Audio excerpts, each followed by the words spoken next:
ഒരു റിസർച്ചിന്റെ വിജയം എന്തിലാണെന്നറിയാമോ? അതിന്റെ തുടക്കത്തിൽ തന്നെയാണ്. അതായത് അതിന്റെ പ്രോബ്ലം സ്റ്റേറ്റ്മെന്റിൽ.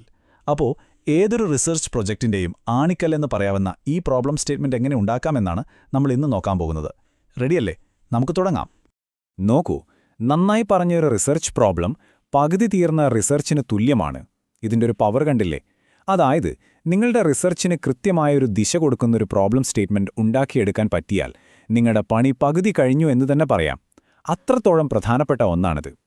അപ്പോൾ ഇന്ന് നമ്മൾ എന്തൊക്കെയാണ് നോക്കാൻ പോകുന്നതെന്ന് വെച്ചാൽ, ആദ്യം ഇതിന്റെ പ്രാധാന്യം എന്താണെന്ന് നോക്കും. പിന്നെ ഒരു പ്രോബ്ലം സ്റ്റേറ്റ്മെന്റിന്റെ ഘടന എന്താണെന്ന് മനസ്സിലാക്കും.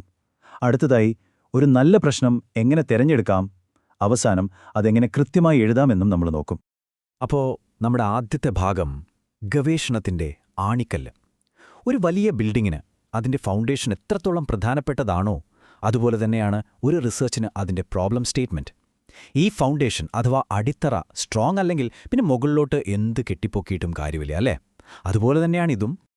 അപ്പോൾ എന്താണ് ഈ പ്രോബ്ലം സ്റ്റേറ്റ്മെന്റ് എന്ന് ചോദിച്ചാൽ വളരെ ലളിതമായി പറയാം. ഒരു റിസർച്ചർ പരിഹരിക്കാൻ നോക്കുന്ന ഒരു പ്രശ്നം അല്ലെങ്കിൽ നിലവിലുള്ള അറിവിലെ ഒരു ഗ്യാപ്പ്, ഇതിനെ വളരെ വ്യക്തവും ലളിതവുമായി പറയുന്നൊരു വിവരണമാണ് പ്രോബ്ലം സ്റ്റേറ്റ്മെന്റ്. അതായത് ഇപ്പോൾ കാര്യങ്ങൾ ഇങ്ങനെയാണ്, എന്നാൽ അത് ഇങ്ങനെ ആയിരിക്കണം.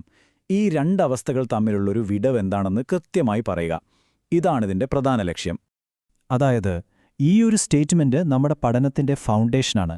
റിസർച്ചിനൊരു ഡയറക്ഷൻ തരുന്നത് ഇതാണ്. നമ്മുടെ ലക്ഷ്യങ്ങളും ഹൈപ്പോത്തീസിസും ഒക്കെ ഉണ്ടാക്കുന്നത് ഇതിനെ അടിസ്ഥാനമാക്കിയാണ്.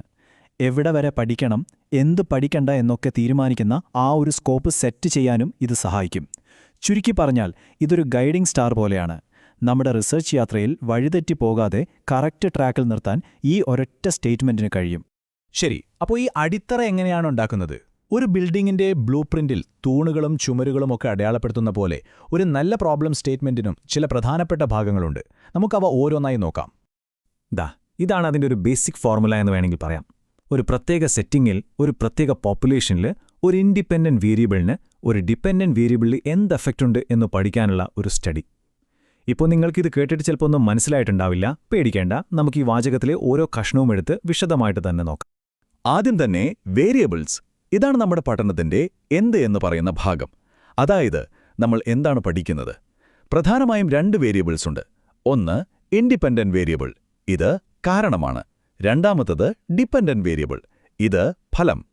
ഒരു ഉദാഹരണം പറഞ്ഞാൽ, നിങ്ങളൊരു സ്വിച്ച് ഓൺ ചെയ്യുമ്പോൾ ബൾബ് കത്തുന്നു. ഇവിടെ സ്വിച്ച് ഓൺ ചെയ്യുന്നത് കാരണവും അത് ഇൻഡിപെൻഡന്റ് വേരിയബിളുമാണ്. ബൾബ് കത്തുന്നത് ഫലവും, അത് ഡിപെൻഡന്റ് വേരിയബിളും. ഈ കാരണവും ഫലവും തമ്മിലുള്ള ബന്ധമാണ് നമ്മളിവിടെ പഠിക്കുന്നത്. അടുത്തത് പോപ്പുലേഷൻ. ഇത് നമ്മുടെ പഠനത്തിലെ ആര് എന്ന ചോദ്യത്തിനുള്ള ഉത്തരമാണ്. നമ്മൾ ആരെയാണ് പഠിക്കാൻ പോകുന്നത്? ഇവിടെ നമ്മൾ വളരെ സ്പെസിഫിക് ആകണം. വെറുതെ നഴ്സുമാരെന്ന് പറഞ്ഞാൽ പോരാ.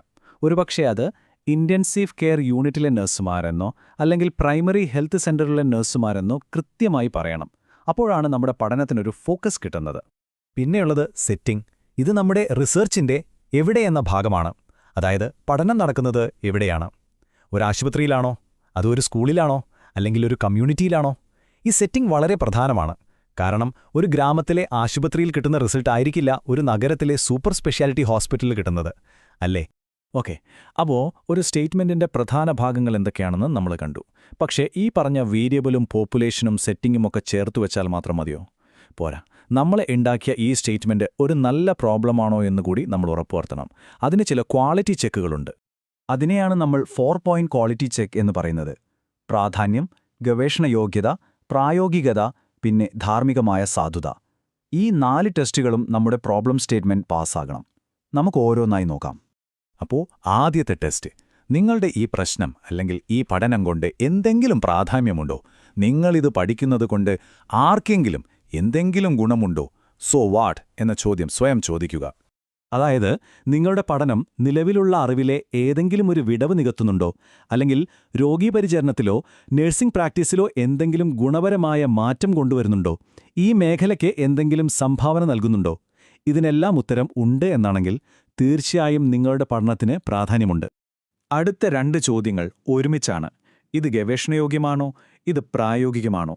അതായത് ഈ ചോദ്യത്തിന് ഡാറ്റ ഉപയോഗിച്ച് ഉത്തരം കണ്ടെത്താൻ പറ്റുമോ? പിന്നെ നിങ്ങൾക്കിത് ചെയ്ത് തീർക്കാൻ പറ്റുമോ? നിങ്ങളുടെ പ്രശ്നം ഡേറ്റ വെച്ച് അളക്കാൻ പറ്റുന്ന ഒന്നായിരിക്കണം. അല്ലാതെ നഴ്സുമാർ യൂണിയനിൽ ചേരുന്നത് ശരിയാണോ എന്ന പോലത്തെ ഒരു ധാർമ്മിക ചോദ്യം ആകരുത്. അതുപോലെ തന്നെ പ്രധാനപ്പെട്ടതാണ് പ്രായോഗികത. നിങ്ങളുടെ കയ്യിലുള്ള സമയം, പണം, സൗകര്യങ്ങൾ, നിങ്ങളുടെ അറിവ് ഇതൊക്കെ വെച്ച് ഈ പഠനം പൂർത്തിയാക്കാൻ കഴിയുമോ എന്ന് സത്യസന്ധമായി ചിന്തിക്കണം. എത്ര നല്ല ഐഡിയ ആണെങ്കിലും അത് ചെയ്യാൻ പറ്റിയില്ലെങ്കിൽ പിന്നെ കാര്യമില്ലല്ലോ. ഇനി അവസാനത്തേതും എന്നാൽ ഒരുപക്ഷേ ഏറ്റവും പ്രധാനപ്പെട്ടതുമായ ക്വാളിറ്റി ചെക്ക്. നിങ്ങളുടെ പഠനം ധാർമ്മികമായി ശരിയാണോ? അതായത് നിങ്ങളുടെ പഠനത്തിൽ പങ്കെടുക്കുന്ന ആളുകൾക്ക് അതുകൊണ്ട് യാതൊരു ദോഷവും ഉണ്ടാകാൻ പാടില്ല. ഇതിൽ ഒരു വിട്ടുവീഴ്ചയുമില്ല. ഏതൊരു പുതിയ അറിവിനേക്കാളും വലുതാണ് മനുഷ്യരുടെ സുരക്ഷയും അവകാശങ്ങളും. അതുകൊണ്ടുതന്നെ എത്തിക്കൽ കമ്മിറ്റിയുടെ അനുമതി കിട്ടാൻ സാധ്യതയുള്ള ഒരു പഠനമായിരിക്കണം നിങ്ങളുടേത്. അപ്പോൾ നമ്മുടെ പ്രോബ്ലം ഈ പറഞ്ഞ എല്ലാ ടെസ്റ്റുകളും പാസ്സായി എന്ന് വയ്ക്കുക. അത് പ്രധാനപ്പെട്ടതാണ്, പ്രായോഗികമാണ്, ധാർമ്മികവുമാണ്. ഇനി നമ്മുടെ അവസാന ഘട്ടത്തിലേക്ക് കടക്കാം. ഇതെങ്ങനെ കൃത്യമായി എഴുതാം? പ്രധാനമായും 2 ഫോർമാറ്റുകളാണ് ഇതിനുള്ളത്. ഒന്ന് declarative format, 2 interrogative format. Declarative format എന്ന് പറഞ്ഞാൽ ഒരു പ്രഖ്യാപനം പോലെയാണ്. ഉദാഹരണത്തിന്, കൈകൾ വൃത്തിയാക്കുന്നതിന്റെ ഫലപ്രാപ്തി വിലയിരുത്താനുള്ളൊരു പഠനം എന്ന് പറയുന്നത്. അതേസമയം ഇൻറ്ററോഗേറ്റീവ് ഫോർമാറ്റ് ഒരു ചോദ്യരൂപത്തിലാണ്. കൈകൾ വൃത്തിയാക്കുന്നത് രോഗികളിലെ അണുബാധയുടെ നിരക്കിനെ എങ്ങനെ ബാധിക്കുന്നു എന്ന് ചോദിക്കുന്നത് പോലെ. ഒന്ന് ഒരു കാര്യം ഉറപ്പിച്ചു പറയുന്നു, മറ്റൊന്ന് ഒരു ഉത്തരം തേടി യാത്ര തുടങ്ങുന്നു. നിങ്ങളുടെ പഠനത്തിന്റെ സ്വഭാവമനുസരിച്ച് ഇതിൽ ഏതു വേണമെങ്കിലും തിരഞ്ഞെടുക്കാം. അപ്പോൾ നമ്മൾ ഇന്ന് ചർച്ച ചെയ്ത പ്രധാന കാര്യങ്ങളൊന്നുകൂടി ഓർക്കാം. 1. പ്രോബ്ലം സ്റ്റേറ്റ്മെന്റ് നിങ്ങളുടെ റിസർച്ചിന്റെ ബ്ലൂ പ്രിന്റാണ്. 2. അതിൽ വേരിയബിൾസ്, പോപ്പുലേഷൻ, സെറ്റിംഗ് എന്നിവ വ്യക്തമായിരിക്കണം. 3. അത് പ്രാധാന്യമുള്ളതും പ്രായോഗികവും ധാർമ്മികവുമാണോ എന്ന ക്വാളിറ്റി ടെസ്റ്റ് പാസ്സാകണം. 4. ഇതൊരു പ്രസ്താവനയുടെ രൂപത്തിലോ ചോദ്യത്തിന്റെ രൂപത്തിലോ എഴുതാം. അപ്പോൾ ഈ ചർച്ച ഇവിടെ അവസാനിപ്പിക്കുമ്പോൾ ഒരു ചോദ്യം ഞാൻ നിങ്ങൾക്കായി തരുന്നു. നിങ്ങൾ ജോലി ചെയ്യുന്ന അല്ലെങ്കിൽ പഠിക്കുന്ന ഫീൽഡിൽ ഒരു നല്ല പ്രോബ്ലം സ്റ്റേറ്റ്മെന്റിനായി കാത്തിരിക്കുന്ന ഏത് പ്രശ്നമാണുള്ളത്? ഒന്ന് ചിന്തിച്ചു നോക്കൂ. ഒരുപക്ഷെ അടുത്ത വലിയൊരു മാറ്റത്തിന്റെ തുടക്കം നിങ്ങളുടെ ആ ചിന്തയിൽ നിന്നായിരിക്കാം.